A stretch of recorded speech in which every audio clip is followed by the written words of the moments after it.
Bismillahirrahmanirrahim. Assalamualaikum warahmatullahi wabarakatuh. Asyhadu an la ilaha illallah wa asyhadu anna Muhammadan abduhu wa rasuluh la nabiyya ba'dah. Rabbi shrah li sadri wa yassir li amri wahlul 'uqdatam min lisani yafqahu qawli. Bismillah. Pertama-tama izinkan saya memperkenalkan diri. Saya Tazkiyah Khairun Nisa dari Prodi Ilmu Al-Quran dan Tafsir ingin mempresentasikan terkait mata kuliah Ulumul Quran guna memenuhi tugas ujian akhir semester 1 ini yang diampu oleh dosen Dr. Kyai Haji Ahmad Alim LCMA. Berikut materi pembahasan yang akan saya bahas kali ini. Yang pertama yaitu Israiliyat, Aqsamul Quran, Al-Qasas fil Quran, Kaidah pertanyaan dan jawaban, metode tafsir tahlili, adab terhadap Al-Quran, tafsir dan syarat mufassir, dan yang terakhir yaitu ilmu munasabat. Israiliyat. Israiliyat arti harfiah dari Israel merupakan cerita-cerita yang kerap kali dibawa oleh orang-orang Yahudi yang masuk Islam. Ini berbeda dari hadis yang dipercaya sebagai ucapan, tindakan, atau diamnya Nabi Muhammad SAW. Secara bahasa, Israiliyat asal katanya yaitu Israil, merupakan nama lain dari Nabi Yakub bin Ishak bin Ibrahim alaihissalam. Hukum asalnya Israiliyat yaitu tawakuf, menahan diri atau berdiam diri terhadap perkara yang belum diketahui dalilnya atau terhadap perkara yang tidak dipahaminya, tidak membenarkan dan tidak mendustakan. Klasifikasi dari Israiliyat yang pertama yaitu makbul. Riwayatnya adalah sahih. Contoh, kisah seorang pelacur yang memberi minum seekor anjing. Kemudian kisah dari Nabi Daud yang sedang mandi dan menemukan di belakangnya ada belalang emas. Lalu Nabi Daud berdoa dan berzikir agar tidak tergoda dengan harta. Kemudian kisah sepotong roti, ahli ibadah lalu melakukan maksiat selama 7 hari. Kemudian beliau bertaubat dan diterima taubatnya. Kemudian klasifikasi yang kedua yaitu maskut. Maskut ini riwayatnya belum diketahui kebenarannya namun tidak bertentangan dengan hadis dan akal sehat. Contoh yaitu kisah Barseso, ahli ibadah yang tidak pernah bermaksiat. Kemudian setan menyamar menjadi manusia lalu beribadah 3 hari 3 malam, kemudian menggoda Barseso untuk minum khamar, berzina, kemudian membunuh. Lalu ia mati dalam keadaan murtad. Na'udzubillahi min dzalik. Klasifikasi yang ketiga yaitu mardud. Mardud ini adalah yang tertolak. Dia ini tidak sesuai dengan syariat Islam dan tidak boleh diceritakan dan hanya boleh untuk sekedar diambil ibrohnya saja. Contoh, kisah kapal Nabi Nuh yang tawaf dan sholat di makam Ibrahim. Kisah ini ditolak secara teks karena tidak masuk akal. Pembahasan yang kedua yaitu Aqsamul Quran atau sumpah-sumpah di dalam Al-Quran. Qasam atau sumpah, sumpah-sumpah yang ada di dalam Al-Quran untuk menguatkan suatu kalam dan menghilangkan keraguan dan keingkaran. Terkadang manusia bersumpah atas nama Allah seperti wallahi, tallahi, billahi. Itu merupakan yang diperbolehkan. Selain daripada nama-nama Allah, maka haram hukumnya. Seperti contohnya demi matahari, demi bulan, makhluk angin. Itu adalah merupakan hal-hal yang dilarang bersumpah dengan nama-nama itu. Kemudian Allah bersumpah dengan menggunakan zat dan ciptaannya untuk menunjukkan keagungan dan kebesarannya. Contoh terdapat pada Quran surat Al-Lail yaitu wal-laili idza yaghsha, demi malam apabila menutupi cahaya siang. Wan-nahari idza tajalla, demi siang apabila terang benderang. Wa ma khalaqa dzakara wal untha, demi penciptaan laki-laki dan perempuan. Faedah perihal sumpah di dalam Al-Quran. Dalam bahasa Arab terdapat tingkatan berinteraksi. Yang pertama yaitu ibtidai. Ibtidai ini dia sudah percaya sepenuhnya. Jadi seseorang yang diajak bicara ini sudah percaya sepenuhnya sehingga tidak dibutuhkan lagi penguatan-penguatan seperti itu. Kemudian tingkatan yang kedua yaitu at-talabi. At-talabi ini orang yang ketika diajak bicara masih ada keraguan. Jadi dia masih ragu-ragu sehingga dibutuhkan penguatan literasinya. Seperti ada penambahan kode. Jadi kode itu sama saja dengan sungguh, seperti qad khasira, sungguh rugi. Ya, qad khasira alladzi, sungguh rugi orang-orang, seperti itu ya. Jadi orang al-talabi ini adalah orang yang masih ragu-ragu sehingga dibutuhkan penguatan dalam literasinya. Kemudian tingkatan yang ketiga yaitu al-inkari, yaitu ingkar, membantah dan tidak percaya. Al-inkari ini orang yang diajak bicaranya itu sudah benar-benar tidak percaya, dia itu ingkar, sehingga dibutuhkan penguatan bahasa seperti wallahi, seperti sumpah-sumpah seperti itu ya.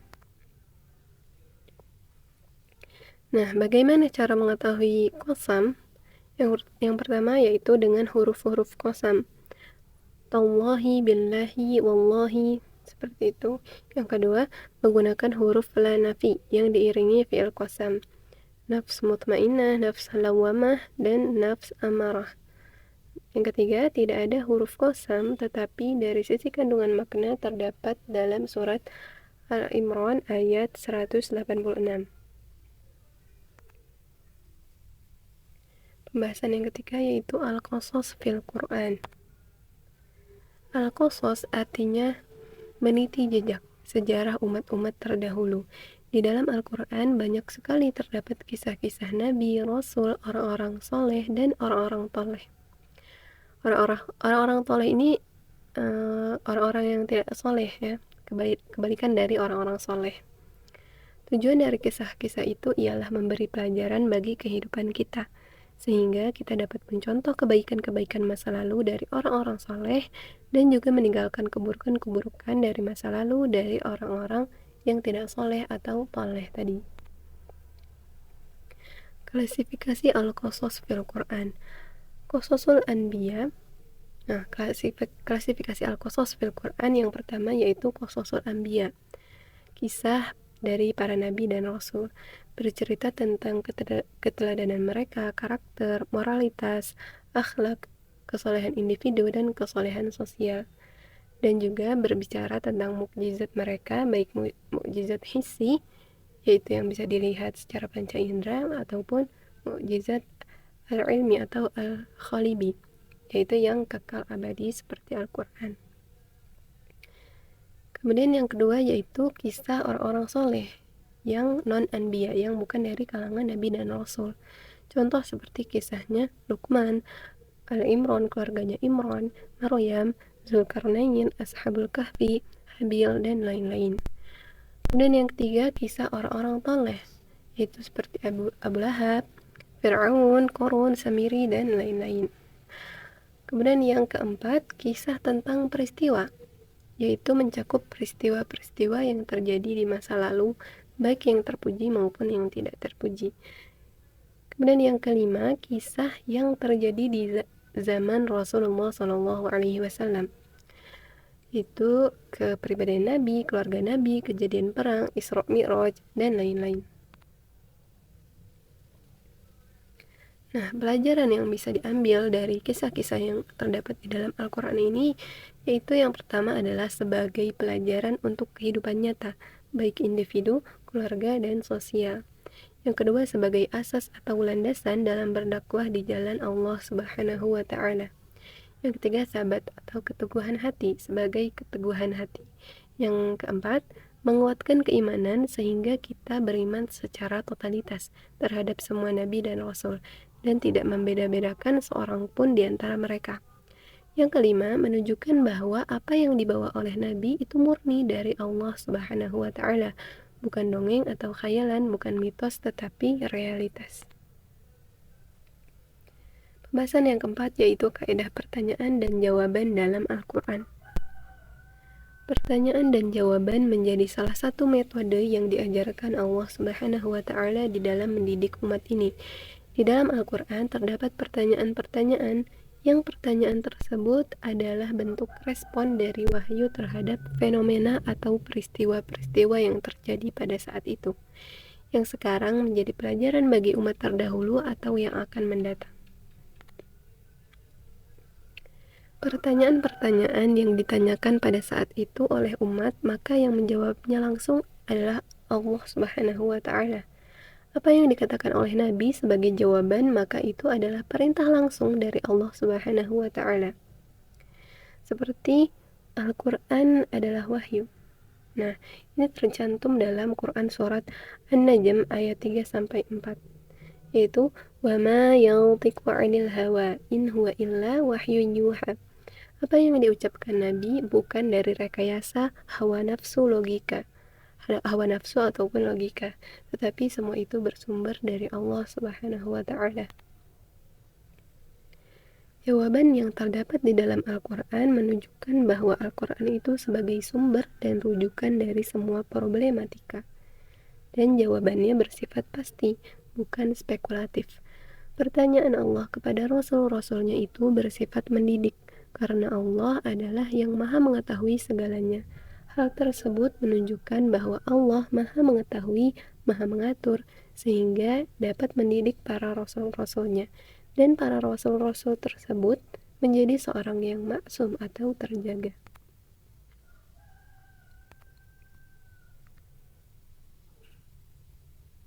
Terkadang pertanyaan muncul dari kalangan manusia kafir munafik tentang sesuatu yang sebenarnya pertanyaan itu hanya sekadar menggurui Nabi, atau bisa diartikan pertanyaan yang bersifat menguji atau menjatuhkan, yang kemudian datang Al-Quran untuk menjawab semua itu, sehingga melemahkan nilai buruk dari orang-orang Yahudi atau munafik.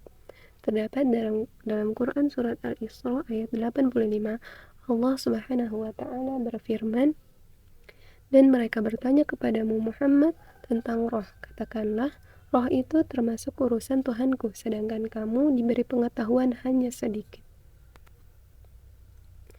Di dalam Al-Quran juga terkadang menceritakan dialog atau tanya jawab yang terjadi antara manusia dengan manusia, yang di dalamnya terdapat hikmah pelajaran yang bisa dipetik.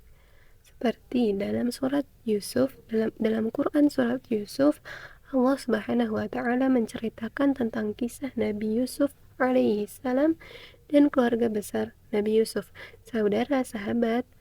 Contoh ketika saudara Nabi Yusuf yang sudah lama tidak berjumpa sehingga mereka asing kembali.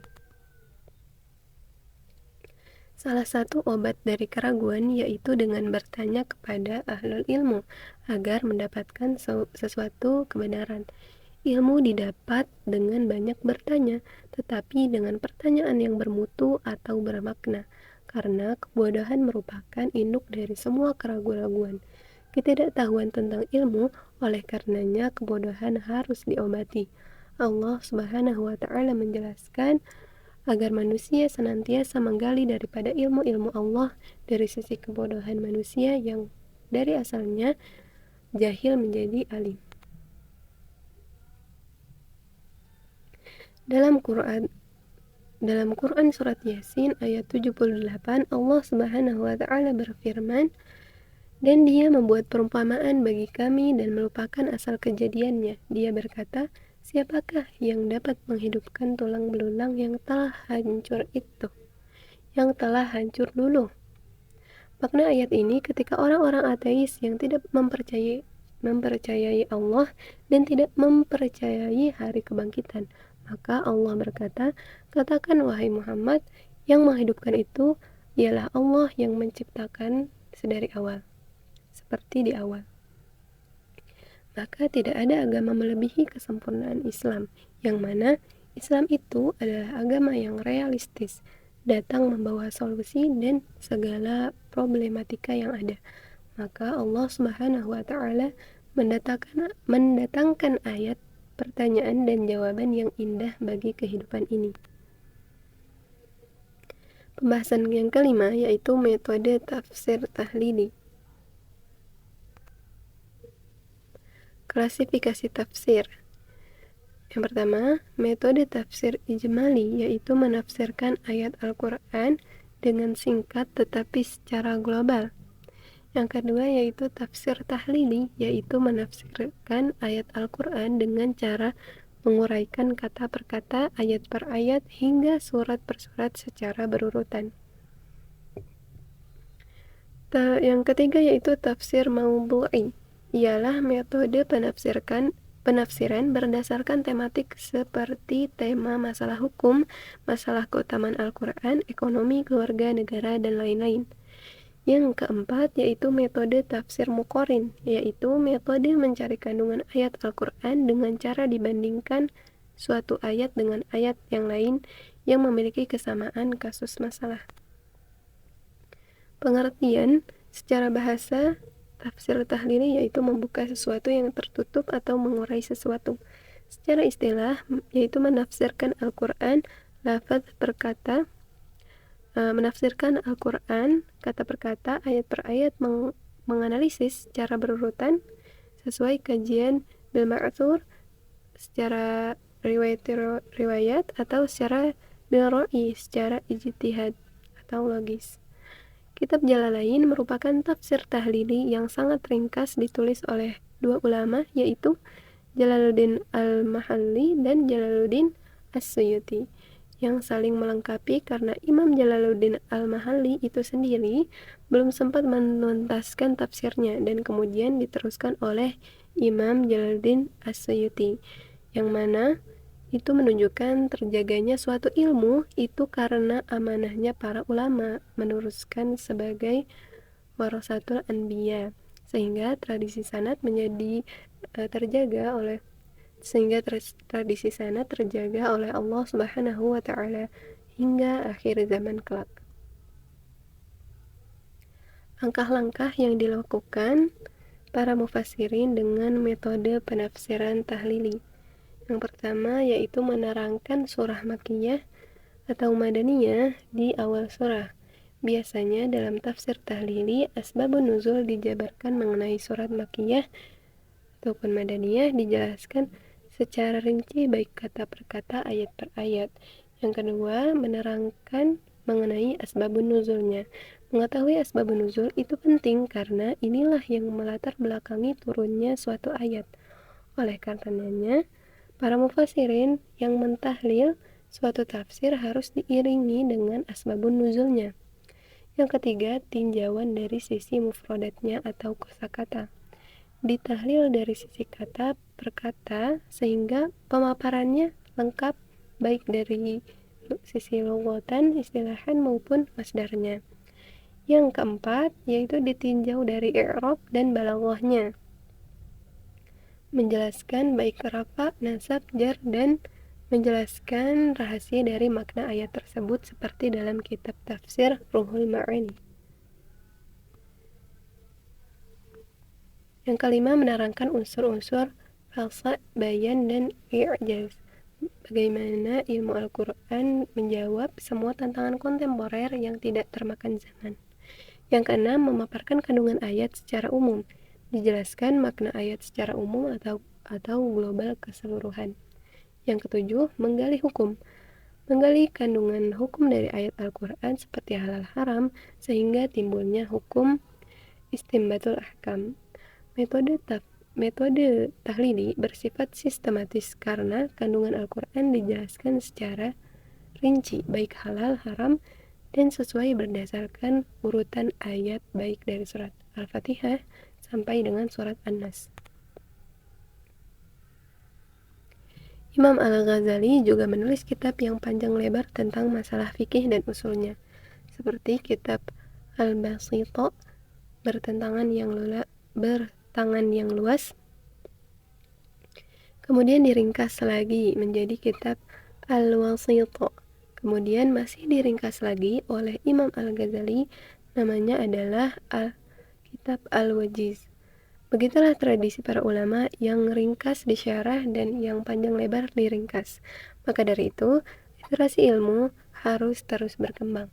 Para ulama tidak bertumpu pada satu tafsir saja, namun mereka terus menulis tafsir-tafsir lain, walaupun sifatnya ada yang meringkas, ada yang menambah, ada yang melengkapi, dan ada yang membandingkan.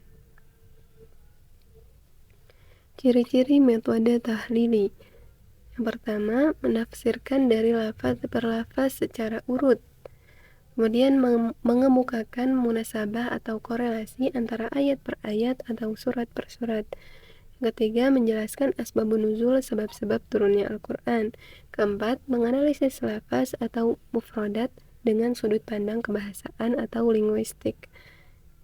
Yang kelima, memaparkan kandungan ayat serta maksudnya secara umum. Yang keenam, menyimpulkan dari kajian-kajian tafsir tersebut, baik dari sisi akhlak, hikmah, hukum, dan lainnya. Keutamaan tafsir tahlili. Yang pertama, dapat mengetahui dengan mudah tafsir suatu surat atau ayat, karena susunan tartib ayat atau surat mengikuti susunan sebagaimana terdapat dalam mushaf. Yang kedua, dapat dengan mudah mengetahui munasabah atau korelasi antara suatu surat atau ayat dengan surat atau ayat lainnya. Ketiga, memungkinkan untuk dapat memberikan penafsiran pada semua ayat, meskipun inti penafsiran ayat yang satu merupakan pengulangan dari ayat yang lain, jika ayat-ayat yang ditafsirkan sama atau hampir sama. Keempat, mengandung banyak aspek pengetahuan meliputi hukum, sejarah, sains, dan lain-lain.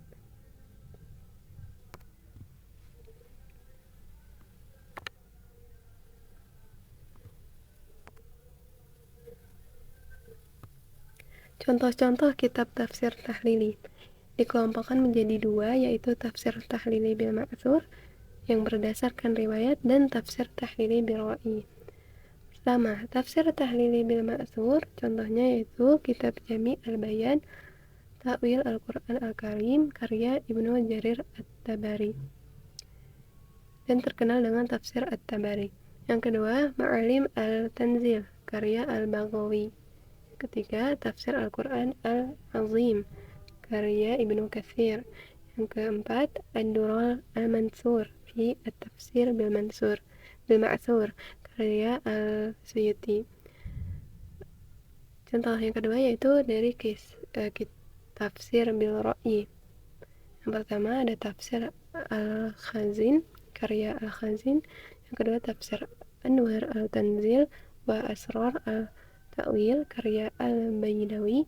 Yang ketiga tafsir Al-Kashaf karya Zamakhsyari. Seiring zaman, saat ini sudah terdapat juga tafsir-tafsir kontemporer, yakni seperti tafsir karya Imam Tantawi Jauhari, yaitu Al-Jawahir fi Tafsir Al-Quran. Yang kedua, karya dari Muhammad Rashid Ridho, yaitu tafsir Al-Manar.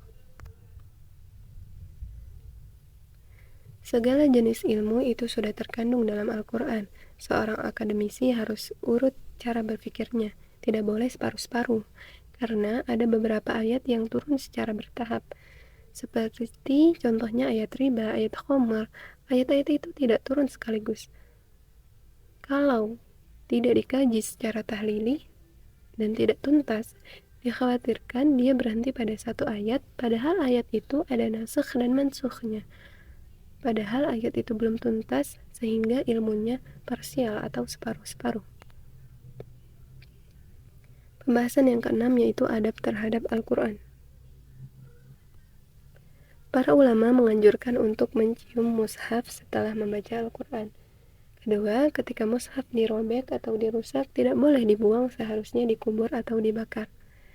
Ketiga, tidak boleh membawa mushaf ke tempat atau negara musuh kecuali yang toleran terhadap mushaf karena dikhawatirkan mushaf itu jatuh ke tangan musuh. Yang keempat, tidak diperbolehkan juga menyalahgunakan mushaf, contohnya seperti untuk melakukan sihir, dukun-dukun, debus, dan semacamnya. Yang kelima, tidak diperbolehkan melecehkan mushaf seperti diinjak-injak dan semacamnya. Pembahasan yang ketujuh yaitu tafsir dan syarat mufassir.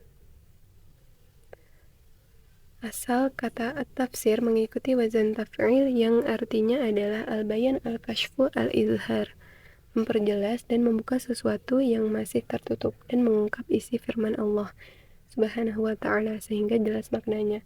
Tafsir berarti menyingkap makna-makna kandungan dari lafaz Al-Quran, mengeluarkan hukum-hukum dan menjelaskan hikmah-hikmah yang terkandung dalam Al-Quran.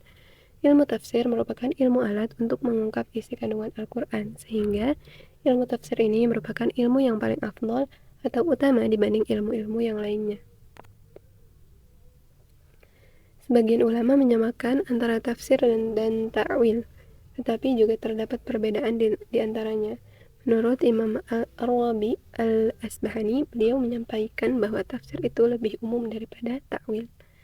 Pendapat lain, tafsir hanya mencakup satu perspektif saja, sedangkan takwil itu lafaz yang cakupannya mengandung banyak perspektif makna. Pendapat lainnya, tafsir ialah sisi tekstual dari suatu lafaz, sementara takwil merupakan sisi kontekstual dari suatu lafaz. Sebagian ulama lain mengkaitkan bahwa tafsir itu berkaitan dengan ilmu riwayah, sementara takwil berkaitan dengan ilmu dirayah.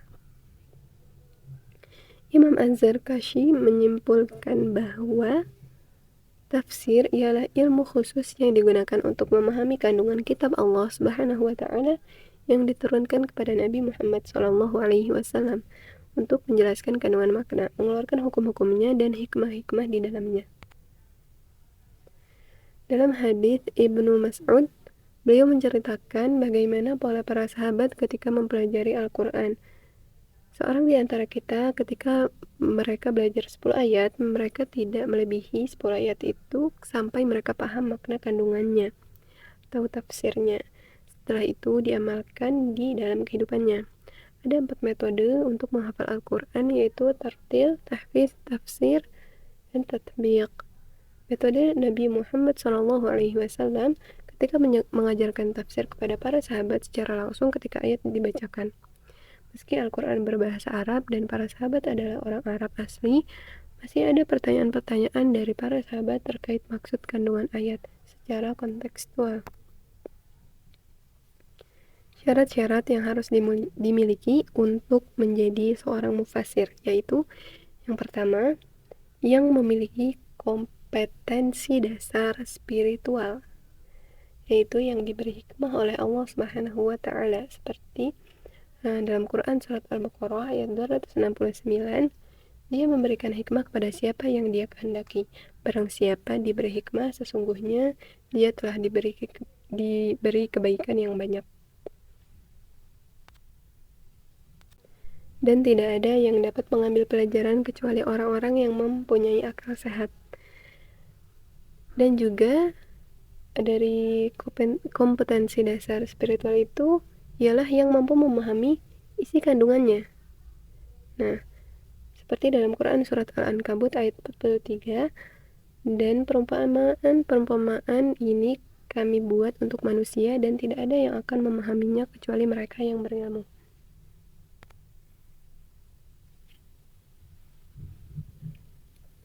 Syarat yang kedua yaitu yang memiliki kompetensi intelektual atau keilmuan. Imam As-Suyuti menyampaikan bahwa ada 15 bidang ilmu yang harus dimiliki oleh seorang mufassir.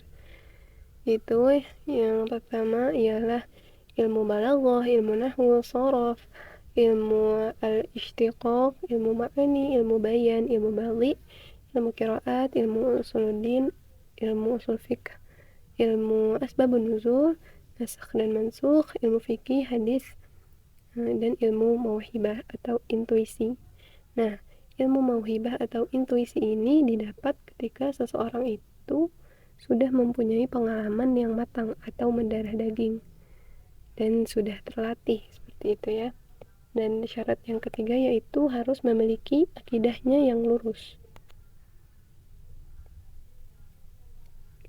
Ada empat metode penafsiran Al-Quran, yaitu yang pertama menafsirkan Al-Quran dengan menafsirkan Quran dengan Quran, kedua menafsirkan Quran dengan sunnah, menafsirkan Quran dengan pendekatan bahasa Arab, dan yang terakhir menafsirkan Quran dengan ijtihad, usul fiqh atau usul din. Nah, pembahasan yang terakhir yaitu ilmu munasabat. Pengertian secara bahasa artinya al-ittisal, yaitu saling bersambung, al-muqarabah, saling berdekatan, mumatsalah, saling menyerupai, dan musyakalah, satu bentuk. Kata munasabat itu seakar dengan kata nasab. Secara istilah, ilmu munasabat ini adalah ilmu khusus dalam ulumul Quran untuk mengetahui korelasi atau hubungan antara satu ayat dengan ayat lainnya, atau satu surat dengan surat lainnya di dalam Al-Quran, sehingga tersusun dalam satu kesatuan yang utuh, tidak terpisah-pisah, seperti satu nasab.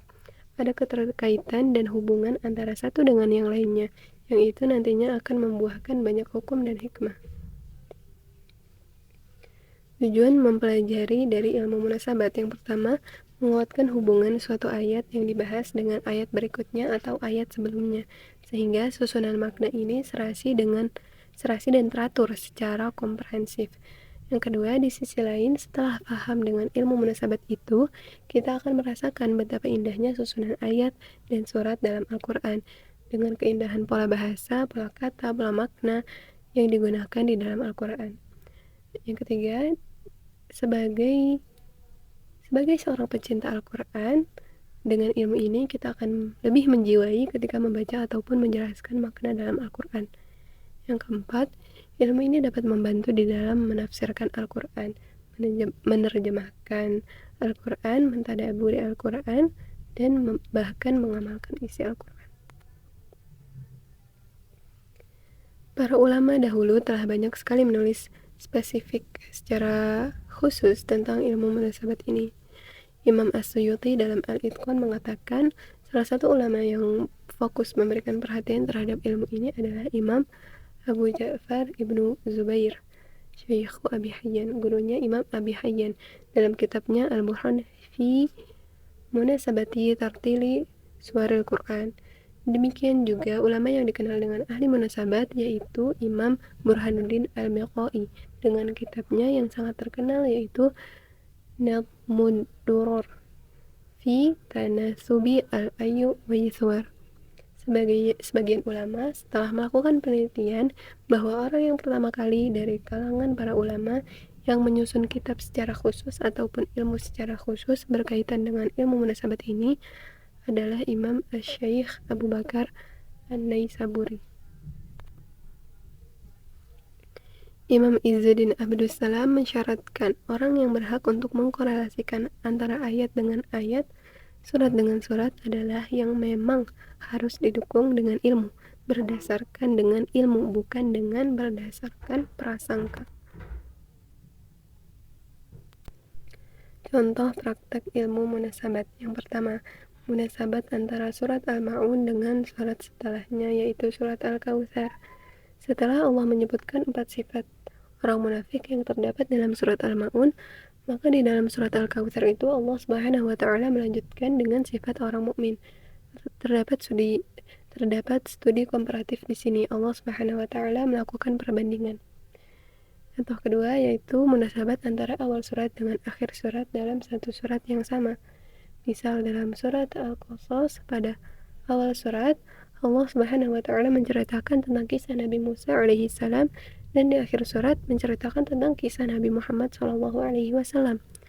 Letak munasabatnya yaitu terdapat kesamaan kondisi, sosiologi masyarakat, dan problematika dakwah yang dihadapi oleh Nabi Muhammad dengan apa yang dihadapi oleh Nabi Musa.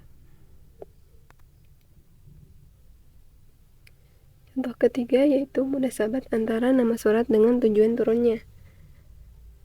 Seperti dalam surat Al-Jin yang menjabarkan karakteristik jin dan sifat-sifatnya. Jadi, nama surat itu pasti relevan dengan kandungan isinya. Contoh keempat yaitu munasabat antara suatu kelompok ayat dengan kelompok ayat berikutnya. Seperti dalam surat Al-Baqarah dari ayat 1 sampai ayat 20, menjelaskan tentang kebenaran Al-Quran dan sifat dan sikap mutakin yang mengimaninya. Kemudian dalam kelompok ayat berikutnya Allah bicara tentang kebenaran Al-Quran yang didustakan oleh orang-orang munafik. Jadi di sini ada keterkaitan sikap, bagaimana sikap orang-orang muttaqin terhadap Al-Quran, dan bagaimana sikap orang-orang munafik terhadap Al-Quran. Contoh kelima yaitu munasabat dalam surat Al-Kahfi, mencakup 4 tema yang saling berkaitan. Tema pertama yaitu fitnah agama, menggambarkan kisah para ashabul kahfi, yang mana mereka itu ingin menyelamatkan agama dari fitnah dan dalam kehidupan, sehingga mereka harus uzlah atau mengasingkan diri dan menyelamatkan diri di sebuah goa.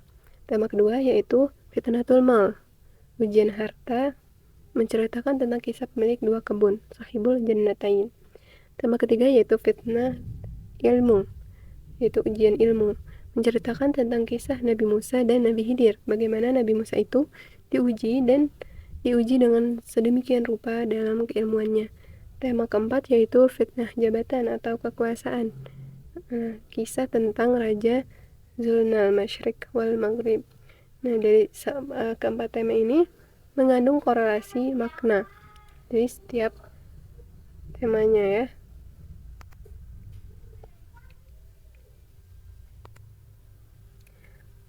Nah, sekian. Jazakumullah khairan katsiran. Wassalamualaikum warahmatullahi wabarakatuh.